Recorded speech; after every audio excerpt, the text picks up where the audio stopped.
Guys, I'm here with Dmitri Jegels from the Good Hope FM. Those days are gone. You miss those days? No. Well, I miss some aspects of it, but I think it's time for the youngsters to do their thing, you know. If the youngsters do their thing, I was in radio for 32 years. 32 years, long time. It's a long time. I had a lot of fun. In fact, when I left Good Hope, I was probably outside of the age range of the target audience, although I was still connecting very much with the audience. But that's life, eh? That's life. Moved on. And now you are a linguist, how do you say? Yes. What do you do? What does it do? When I started studying many years ago, I'm a child of 76. Yes. The apartheid must fall June 16. Yes. When they shot live bullets at us, shot to kill. Yes. Those armed forces that the apartheid regime brought against children. Remember the Trojan horse incident where they murdered school children. So let us not forget these atrocities that the apartheid government committed against its own people. Yes. So anyway, I was studying law, but I became disillusioned with studying law when I learned from Judge Dennis Davis, who was my constitutional law lecturer, that they could hang us for treason. Now the point is, how can you commit treason against a country where you're not a citizen? So you can't betray America or England or France because you're not a citizen of any of those countries. But we weren't citizens of South Africa, but they could hang us. So I said, how is that constitutional? And he agreed with me. You can check.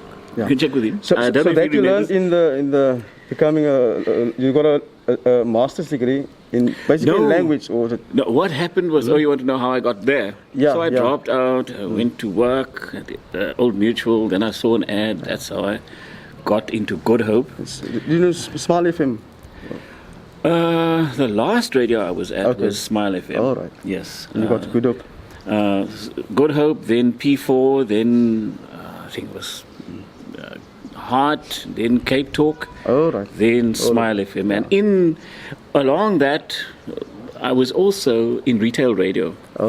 So that's the in-house radio of big corporations. So I was with the Sound of Ackermans and Feel Good FM, Pep stores. They even broadcast into Africa. So I went. We also opened Manenberg's Jazz Cafe. Yes, I know. In Addinall Street, closed in '97. Then we reopened in the waterfront. You guys failed, or what happened in the waterfront? Well, you guys had to liquidate, eh? Well, we had quite a few problems. We were busy getting out of it when the new owners, they've sold the waterfront basically. They just decided, no, the Arabs, I can't remember who the new people were, but they weren't interested in our plans, and so we closed. But in that time, I then went back to varsity. I went to UWC in 2005, and I did a BA in language and communication. Full time, but at night. What do you do with it? I mean, do you help journalists? Do you teach Afrikaans? How many languages do you speak? I speak English and Afrikaans. Then I have a working knowledge of isiXhosa. Ndiyasithetha kancinci mna, but kodwa isiXhosa sam asinamandla. Hamba straight, jika left. I know some words. Hayi wena, uyasithetha wena. So I have some French, I have some German, but of French, comment allez-vous? Oui, je vais bien, et tout?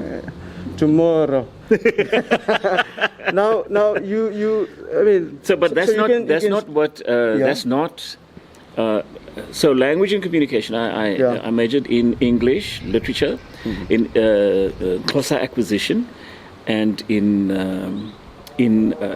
language and communication, or linguistics for short. I also did some other courses like political studies and so forth, but I didn't major in it. But how do you get paid for it? I mean, in the sense of, this is what you've got a degree in it. How does it turn into money in terms of, do you teach people how to speak? Do you teach them how to write? language is in everything we do as human beings. Yes, it's in everything. You're with a roof on top. Yeah. You have to get your quote using language. Yeah. You have to get a pitch using language. All right. So language is in everything we do, and so I started specializing in grammar, systemic functional linguistics, which is a kind of grammar, and I took that up to honors level, where I did an analysis of a novel by J.M. Coetzee called Disgrace, one of our Nobel laureates, eh? Yeah. So you could do that, you could teach language, but I then switched to sociolinguistics, which looks at the impact of language on society and of society on language. For instance, we'd ask a question. How is it that we as Africans, because we are Africans, we are from Africa. Yeah. How is it that at school and at university, the children are taught mostly in a foreign language? English is a foreign language to 100%. Africa. England. Yeah. So which is your first language? Is it Afrikaans? Afrikaans. Now, I wanted to ask you about Afrikaans. Okay, we'll come to that. Yeah, we'll come to that.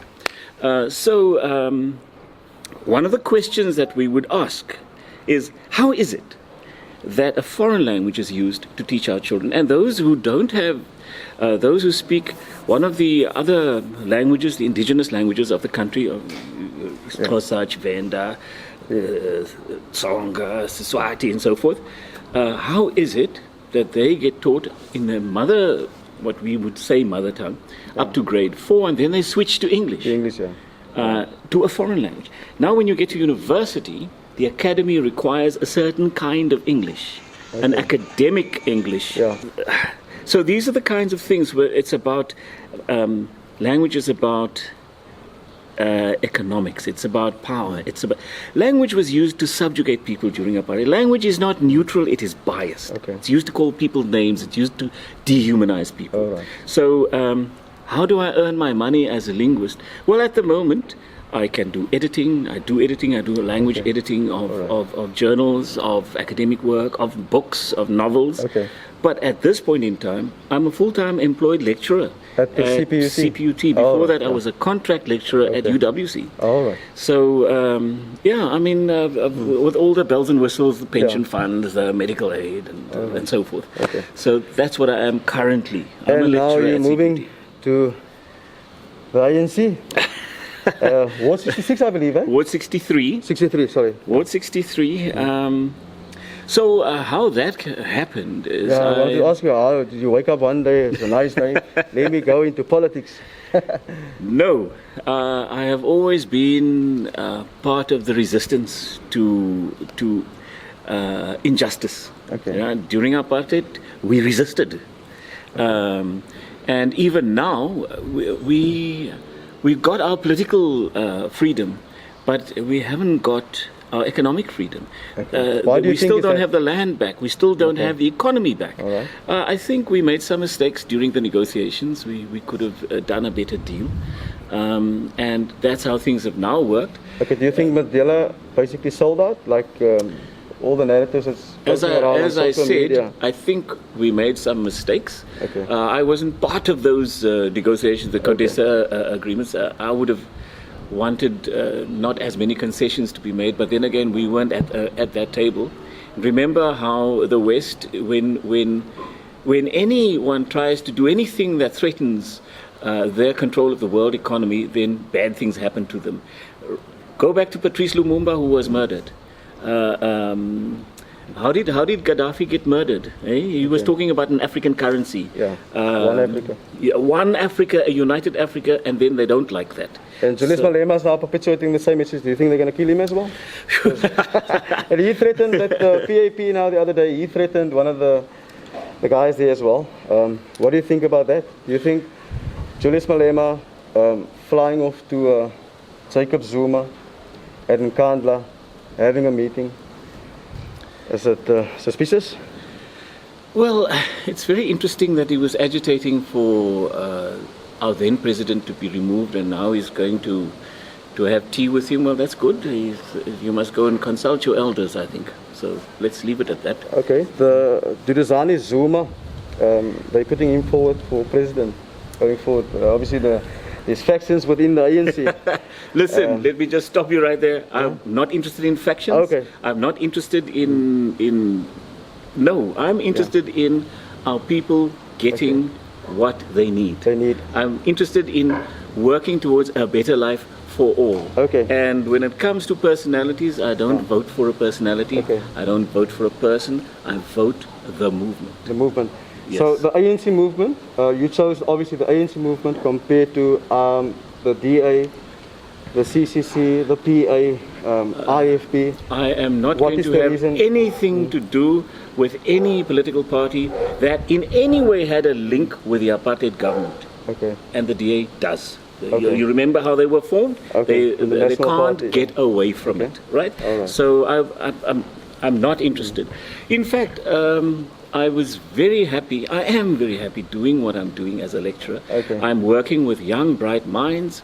They are the leaders of tomorrow. They'll be leading my grandchildren. I want to see that we produce critical thinkers, critically thinking leaders, not a bunch of sheep led by the nose, Yes. people who can think clearly, critically. And so I feel I'm doing good work there. Okay. But now what happened? So we moved in here 26 years ago, All right. and I didn't know where we were supposed to vote, because in 94 we could vote anywhere, but then from the next election onwards you had to vote in your voting district. So when we moved in here, I didn't know where's the voting district. So my wife and I went, and we went to the IC, we volunteered, we went to knock on doors to do voter registration education. Okay. Yeah? Get people to register and know where's your voting, where's your VD, where your voting station is, where you must vote. And then I ended up as press liaison officer to the then Provincial Electoral Commissioner, Reverend Courtney Sampson,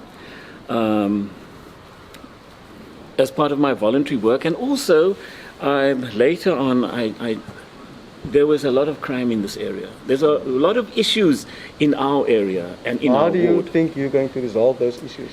Now look at this pool. They stole my they stole my pump, my chlorinator, my filter. Yeah. They jumped over that wall and stole it. Okay. Now I have to have an an electric fence up. You know, When you're talking about water, I always ask on the pet. Addinall, that's not even water geworden. So I mean that's a terrible thing. That's that's a lot of damage, hey? Yeah. And then this separate entrance was also damaged to the. It cost a lot of money to fix it. So it's fixed now, but Nicely done. they stole everything out of this. It was just a shell. They stole everything, including the kitchen sink. Oh. So they had a lot of time as well. well, I was out of the country quite a lot with my studies, and every time I would come back, something more was stolen and something more was stolen. So I thought, no, I can't just sit and complain. I'll join the Neighborhood Watch. Yeah. Then the Neighborhood Watch said, no, but we need somebody to work to get the Civic Association going again. Okay. So I volunteered, and I was then on the Civic Association.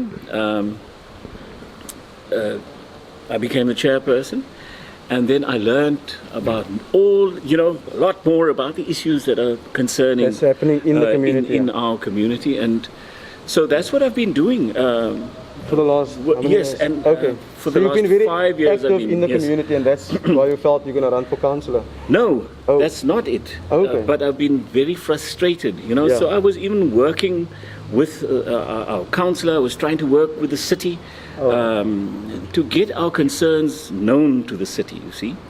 It took us... how much money do they allocate to our ward of the rates that they collect, and how much money do they allocate to our particular area? It was very difficult to get that information out of them. Why do you think that is the case? I mean, we the taxpayers, we contribute, Why don't they? I tell you, why is it the park on that side of the line, the parks are so nicely kept, the roads are clean, everything is beautiful, and here it took us years to just get one fence around one of our parks. Okay. And even there was a problem with the fence cost 250,000 rands. We've got also structural engineers who live here. Okay. But 400,000 was allocated. What happened to the money? Okay. So do you think there was corruption within the city as well? I mean, I wouldn't want to say that directly. Look, we don't know the facts. I can't prove anything. What I'm saying is there's a question which hasn't been adequately answered. And so there are many issues that we have as a community, and we feel that it's not been addressed properly. Okay. We don't feel our voices being heard in the council. So what happened was I also joined the ANC branch about 5-6 years ago. Okay. The Wynberg branch, the local branch of this ward. And then a vacancy occurred when our former councillor passed away. And so may he rest in peace, yes. Yeah. But now there was a vacancy, and then my branch came to me and asked me to stand. Unfortunately, this took me by surprise. They say, een man se dood is ander man se brood. That's in Afrikaans. Ek sal dit nou nie so wil stel nie. Look, he was going to retire anyway. He was going to retire, so it's sad that he didn't get to. Now you obviously now running for councillor. There's a lot of people on social media. You can go and read the comments. They say you're in it for the money, and what best place to go in for the money and. You see, with all the corruption and everything that you see on social media, on the news, on YouTube, everything, a lot of the stuff happened inside the ANC with all the factions that we have now. Why would you go and join the ANC if there's so much hatred at this point in time towards the ANC? It's basically, let me elaborate to give you some perspective. If you look at Eskom, electricity is off. This morning it was off. Last night it was off. You can't work, right? Now there's people working within the ANC, within Eskom, that does their job. Unfortunately, they get labelled, with the same. You guys are incompetent, but it's leadership problem. What do you think you bring to the table? SABC, you used to work for SABC, right? Even SABC is broke. You work for Good Hope FM. They get paid by SABC. Mad Cloudy. Let me put it to you like this. Why would you go and join an organization that's clearly broken? There's factions, there's ill fighting, it's happening, it's on the news. When I was a DJ at the SABC, I could not be bought. You could take money for playing a song, and you could drive around in a Merc. Some people did that. Yes. For me, it was about the artist. It was about playing the music, and that artist authentically, genuinely deserves to be on air because he's good or she is good. Yeah. That was my basic rule. Okay. So I wasn't going to be bought at the price of the artist who deserves to be on air. All right. So as a lecturer, my salary can be verified. It's in the public domain. Okay. And at the level of councillor, actually I get paid a little bit more than what a councillor earns. So that's actually a cause of concern for my family. I might end up taking a drop in salary. So it's certainly not for the money. All right. Okay. It's for the idea. For the idea that I can do something, right? I've been struggling to get it done from the Civic Association. Now that would be getting the voice of the people, the voice of the residents in this ward into the city. When you talk about the ANC, yes, we won't walk away from it, that there are challenges, but the ANC is returning to its people. Where have you heard of, okay, you've got your candidate, now you take the candidate to the community and ask the community for approval? They're not all members of the ANC, but that happened at a public meeting. Where I was presented to the public, and the community could then object. Okay. So I'm here to try and be that change. We want change, right? We want change. Now somebody has to step forward and be the change. We were hopeful. I think now it's 27 years. And the only thing that came about is corruption. I mean, even with this opportunity with the lockdown last year, with cigarettes and alcohol and all these things, look, the economy obviously went through a lot of jobs losses. What do you think you're going to do in terms of job losses or creating jobs in your area? Well, at a micro level, there are a few things that can be done. At a macro level, of course, much bigger things can be done. But even if you look at the micro level, if you look just in this community, we have a lot of talent in terms of what the youth are capable of doing. Yes, so it is sad for me to see qualified youth walking around. They're unemployed. They can't get a job. Do you think the ANC contributed to that in terms of the BEE? Blacks in particular. So colored people, white people, Indian people are naturally excluded in that process. And that makes it difficult for them to get a job. It's the implementation of the policy hasn't been done correctly, I feel, because anybody who was previously disadvantaged is supposed to benefit. So it seems to me that needs to be fixed. It needs to be fixed. But don't turn a blind eye to the fact that business is also to blame.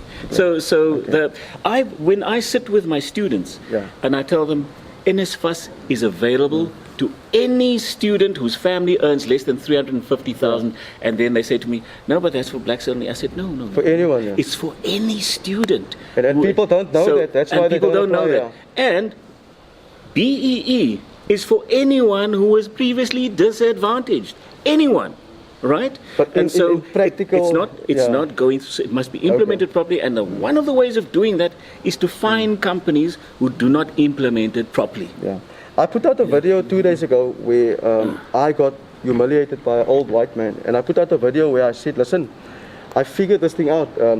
Old white men, not all, some old white men and old black men or people are the blame for the racism that's still being perpetuated." Now remember, you grew up in apartheid. I mean, you played radio in apartheid. I grew up in the 70s, but we went through all those issues. We saw it, and I recall some examples. You can't walk on the pavement, you walk in the road when you get to a guy's house. You're not, issues like that. Now, I explained this thing in the sense of the hatred that one perpetuates.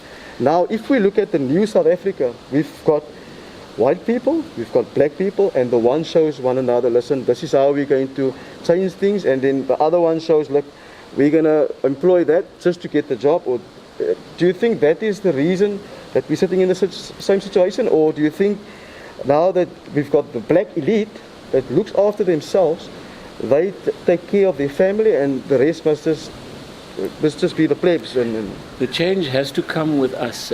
Yes, you are right. Racism is taught.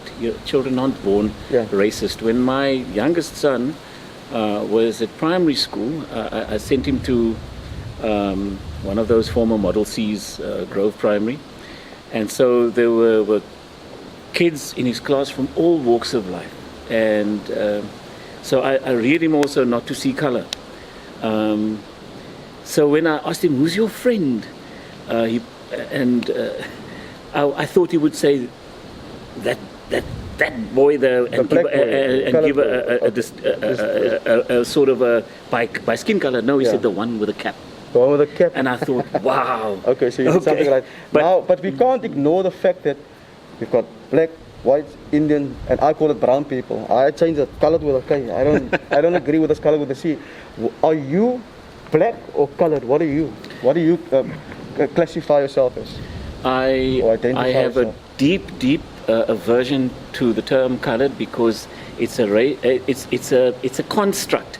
It was used by the apartheid government to divide us. Yes. It was used to divide us from one another. Yes. It's still working today.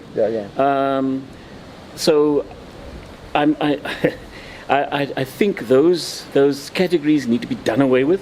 We need to find new terminology.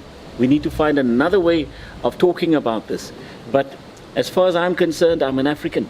I was born on the continent of Africa. I'm a son of the soil of Africa. Julius Malema said that. Well, I have as much right as he. Yeah. He has as much right Son as of the I soil. do. Well, in fact, that's what my name means, Dmitri, he of Mother Earth. That's All right. what it means. All right. Akkes van Afrika. Yeah. Now, you're a linguist. as well. Law. You understand language, where it Yes. comes from. Afrikaans and Africa, it's the same thing, isn't it? Is it in your research? I mean, you've got a master's degree. You should have obviously addressed this, or studied about this, or read up about this, or apply your mind. Does it come from the brown people, the Khoisan, or was it generally Dutch, Afrikaner, and because there's some perceptions out there, there's some conspiracies out there that it was actually the brown people's language and it was stolen by the white man. What do you have to say about that? So there's agreement in the literature about the origin of Afrikaans. Afrikaans started out as a necessity for people to communicate. So when the Dutch first came, and then they met with Khoi and San people, and the Dutch didn't bother to learn Khoi or San. It's the Khoi and the San people who tried to learn Dutch. And so the Dutch grammar or language formed the matrix. So it's like the blueprint on which the language is based. Okay. But the language was formed here in the southern tip of Africa by those people who first met one another. And later on, the Afrikaans, yes. So Afrikaans first was Pidgin, then it became a Creole. When people start using the language from birth in the family in different domains, then it starts becoming a language in its own right. So what happened with Afrikaans is, so any language has different varieties of language. You get urban English, you get Cape English, Yeah. But there are also standardized versions of language. Okay. So what happened in the case of Afrikaans is that a certain section of the population, those who refer to themselves as Afrikaners, standardized the language, right? Okay. And then they Basically took patented it. they wrote the grammar Oh, books, right. and they wrote Okay. the spell reels and so forth, and then their version of language became the prominent one that is has okay. status. And so the people out of whose mouths this language actually was born. Remember, then you also had the indentured slaves and the Malaysians who were brought in, and what they brought with them also added to the richness of the language. Okay. So, like pisang is not a Dutch word. Okay. You know, baie is not a Dutch word. So all of that adds into the mix. Afrikaans, the first book written in Afrikaans using the Arabic script was the Quran. Okay. So Ahmad David is the one that you need to refer to. So this is not my specialization.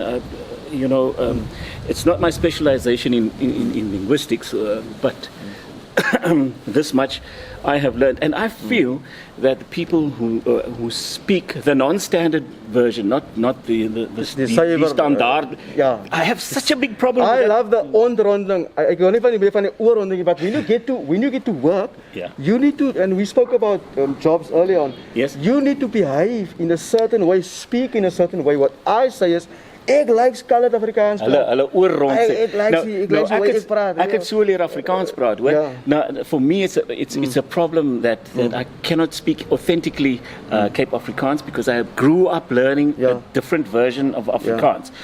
What I don't want people to do is to internalize, which is what has been happening, to internalize this feeling of inferiority. You are not inferior.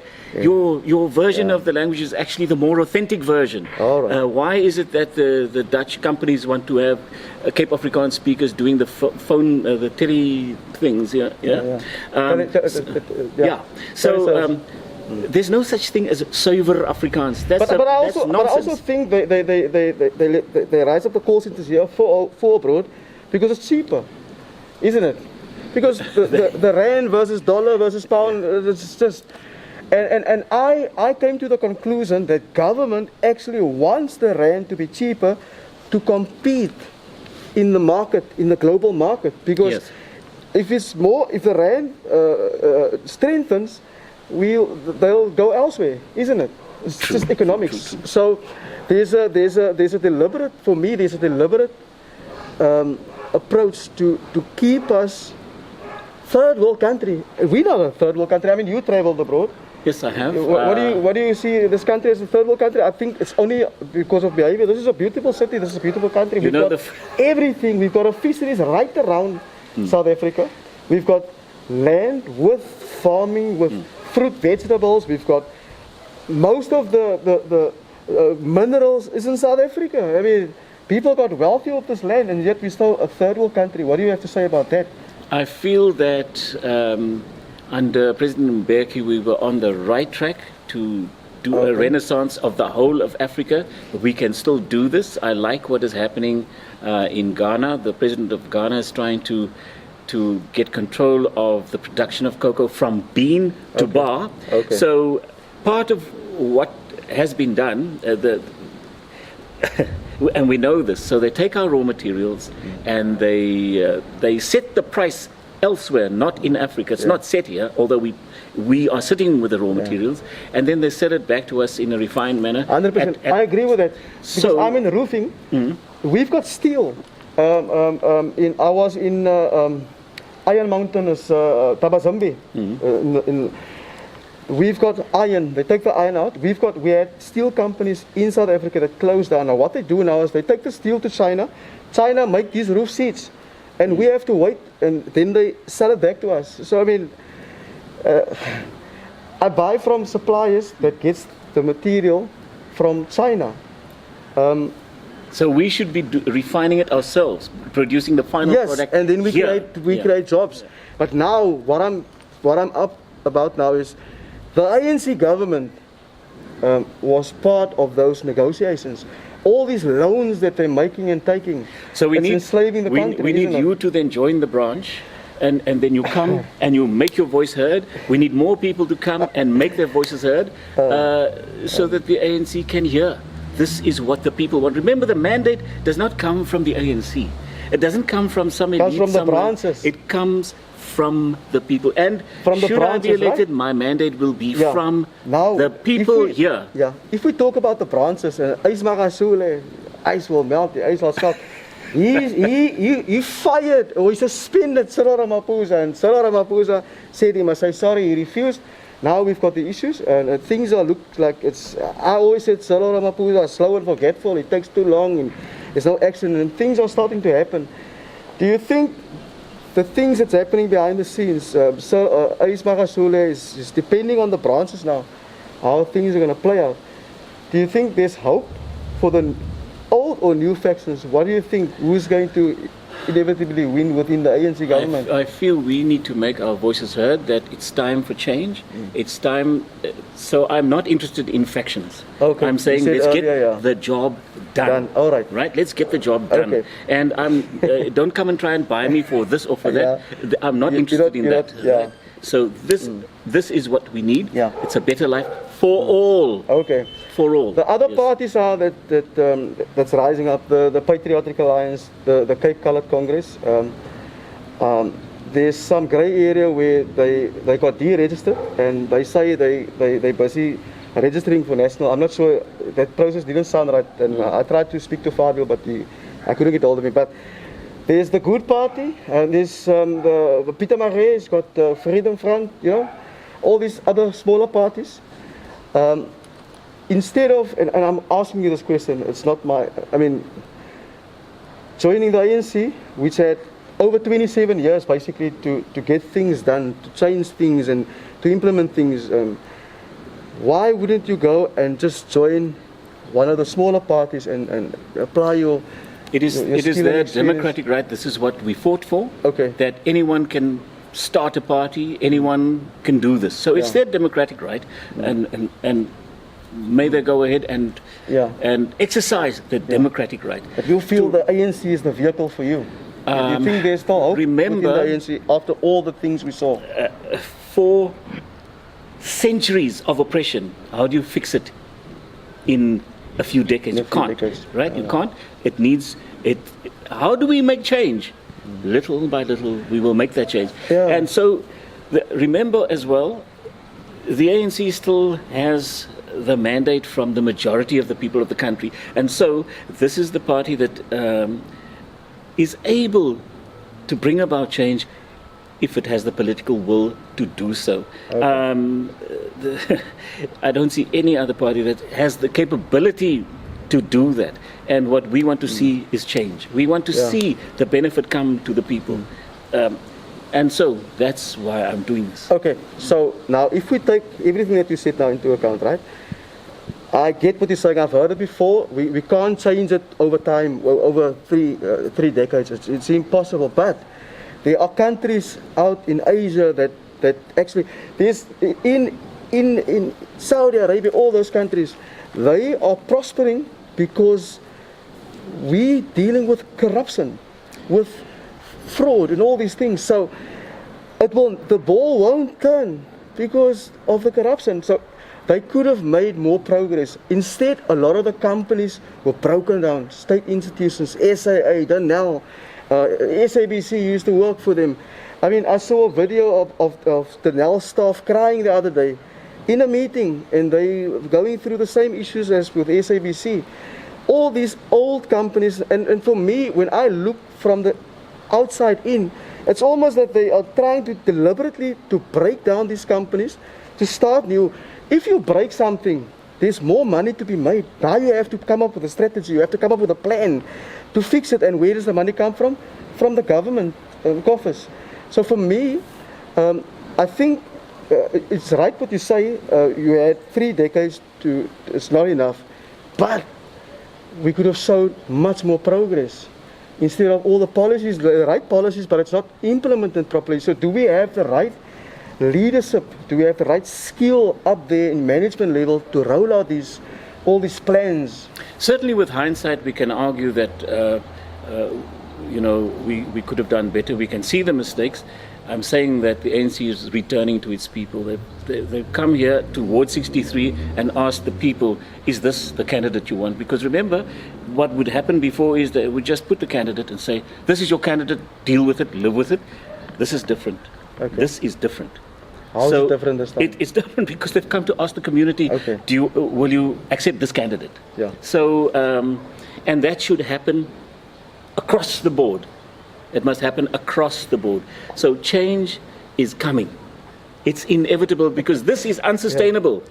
This business, this corruption and so forth, it's unsustainable. Yeah. You can see how unhappy people are. Yeah. It's not, it's a matter of, there's a lot of people have been also staying away from the polls. I'm hoping they'll come back. Yeah. I'm hoping they'll come back. I apologize for laughing because when you said change is coming, man, it's like, you know, they said it on the TV, they said it many years ago, and sometimes when they say certain things, like you obviously now become a politician, right? So when we talk about politician, there's this fine line between politician and the pastor. And I always had this issue, even last year when we saw it happening. My wife is the pastor. Is your wife the pastor? Yes, yes. When last year when this thing happened, I'm just a man. Yeah, the politician closed the church for obvious reason, the COVID, and a lot of the pastors, you know, they didn't have income because the congregation pay the tithes, and this whole thing for me, it's just a ripple effect, and the poor is always paying, and they're always paying. Now that's not what I want to say. What I want to ask you is, do you think the pastor got deceived by the politician or otherwise? Because the politician still got paid. Some of them, the EFF said they took a pay cut, but that pay cut also dropped them on the what do you call it, the SARS tax contribution. So it's not really a pay cut. Come on, man. So what do you think? Now we've got a lot of the pastors, the politicians now running to the church and to becoming pastors. No, to get the congregation on board, because it's elections times now. It's October. It's coming. Oh, okay, but then I suppose, look, I'm a linguist, that's what I do. Okay. I haven't been to... but you can speak many languages. Can you speak in tongues? I wasn't gifted that. I wasn't. As I said, I'm just a man. That's what I am.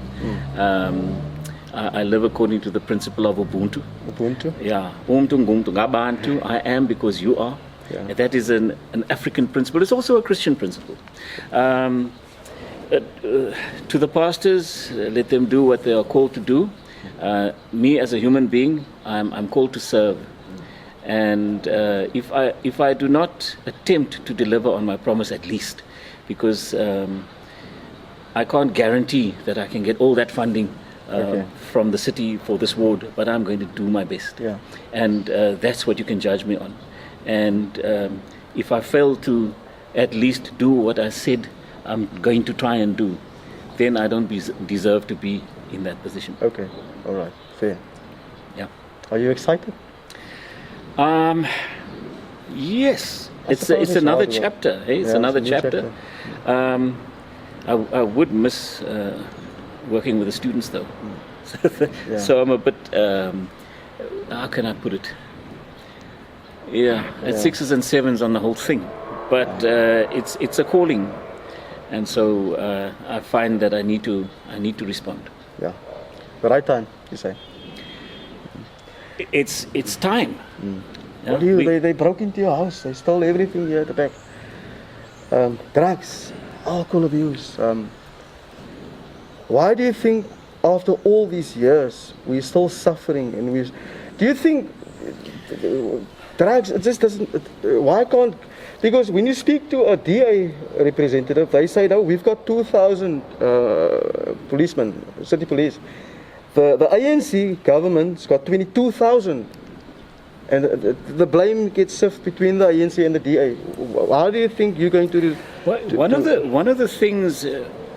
So, with my mathematical science students, I set them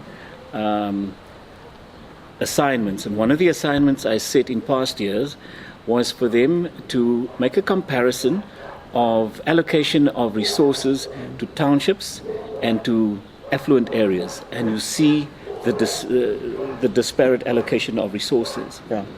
So there must be a more equitable allocation of resources across the wards. Okay. That's something I will work towards. Okay. When it comes to the social ills that we have, a lot of it has got to do with the fact that we are still sitting with the effect of colonialism and apartheid and capitalism on here we are now. I think so. I'm not an economist, but if our economy is going in that direction, then it should be more social capitalism, responsible capitalism, where you need to look at what are the needs of the society, of the community. During my master's, I worked in Mannenberg. That was my research site, where I worked with children from very impoverished households, and some children couldn't read or write and others could, and I wanted to figure out what are the literacy practices in the households where the children are actually learning to read and write. But the big thing that I learned was, remember, Mannenberg is infamous, notorious for gangsterism and drugs and so forth. I learned that the gangsters, they're not just some weird thing out there. They are people's family. It's somebody's father, it's somebody's brother, it's somebody's son. They are members of the community, and we need to have a holistic approach to this challenge that we have. If he's not going to be a gangster, then how is he going to earn his money? We must make that happen.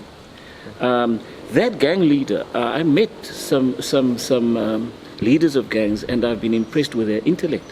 And they are like, if they had been given the opportunity, they would have been CEOs of companies. Yes, they are bright and they are organized, you know. But now, unfortunately, they are in a form of the economy which is at loggerheads with the rest of society. Yeah. So it's going to take a holistic approach to fix this. You speak many languages. You're a linguist. Can you Sabella? That's one of that's one of the things I learned. Well, I didn't learn to Sabela, but I learned the history of All right. how Sabela came about. You've heard of Po? You've heard of Kilikijani and Yeah. Oh, okay. But so what I'm we're not asking you supposed to talk about this actually.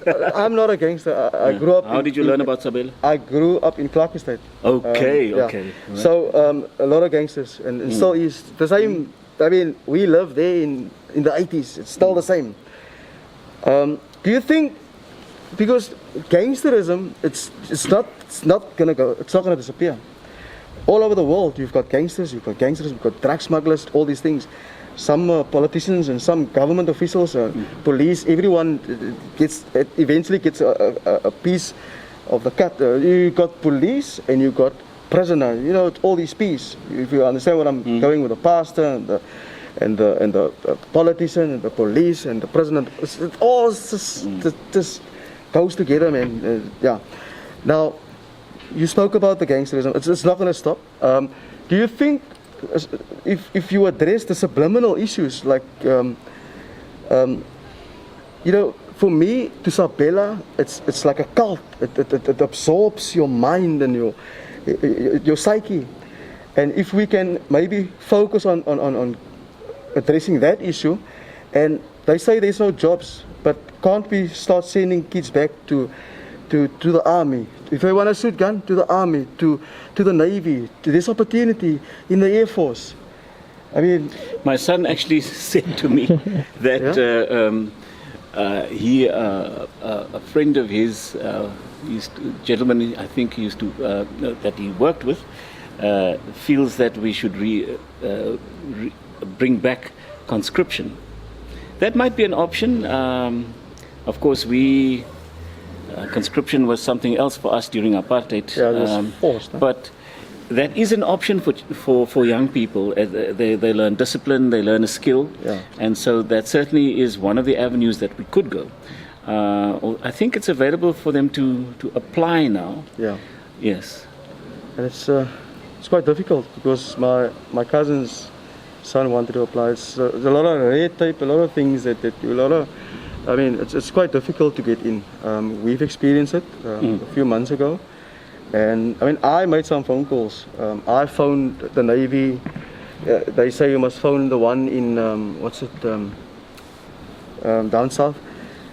They don't answer the phones, you send emails, so it's quite difficult. And it's probably something that you guys can have a look at. It's not something that I've focused on, but certainly something I'll have to go and have a look at, yes. And you know, to create jobs and get people off the street. I personally, I've given a lot of people jobs. I pay them well. I've sent them to Northing training. You know, FET colleges? I call it EFT colleges. There's a lot of money flow to it. I sent a lot of guys to Northing, waterproofing, roofing training specifically, because when you can do the work and you understand what you're doing, you don't have to work for Roof on Top. You can start your own business, and then you can fix a roof. You don't. So you're exactly the kind of entrepreneur I'm talking about. Yeah, but what I'm saying to you is, when you go there, it's not expensive, and I fail to understand why government can't push more youngsters through those. It doesn't make sense. Why not? For me, it feels like you want us to be poor, you want us to be slaves, you want us to fail, so that. You know, there are programs that are available which I think needs better marketing. Okay. I think it needs better marketing. I'm aware that there are programs available for youth which should be marketed better. Yeah. Now, if I'm a brown person, right, and I do my best to perpetuate for brown people, because it's quite difficult. In the Clark Estates, Elsie's River, the Menenbergs, it's very, very difficult, and it's very competitive out there, you know. So for me, I believe we should, you know, try and educate more, yes, get the message out there. But I mean, for me, I just feel that not enough is done for brown people. Do you have the same sentiment, or do you feel otherwise?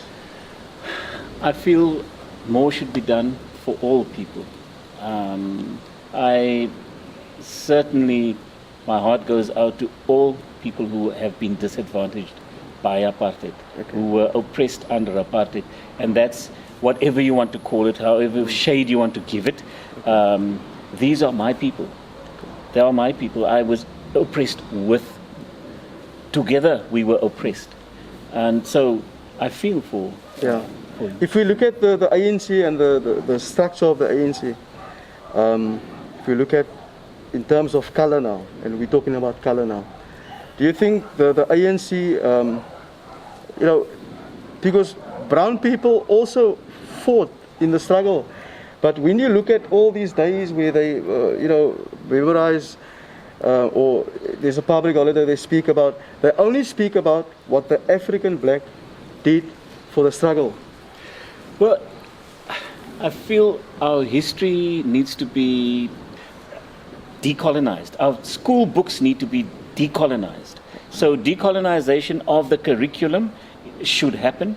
I just recently did a language edit on a book which was co-edited by journalist Zubaida Jaffa, where they talk about decolonization of journalism. So we need to educate our children. When in my class, for instance, when I talk to students of mine who are from Emaxhoseni, and I tell them, do you know that the clicks in Xhosa come from the Khoi and the Sun? Many of them don't know this. So this needs to be taught. This needs to be taught at school. The first line of defense against colonialism was the Khoi and the Sun. Centuries ago. And they paid a heavy price. Almost completely, it was genocidal forces that were brought against us, and they need to be commemorated. You are right. This needs to be put into our history books so that we can respect and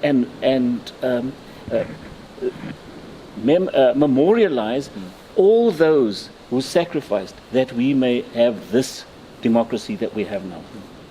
So many of those who fought the fight against colonization and against apartheid have not been included in our national memory, and this must be corrected, yes.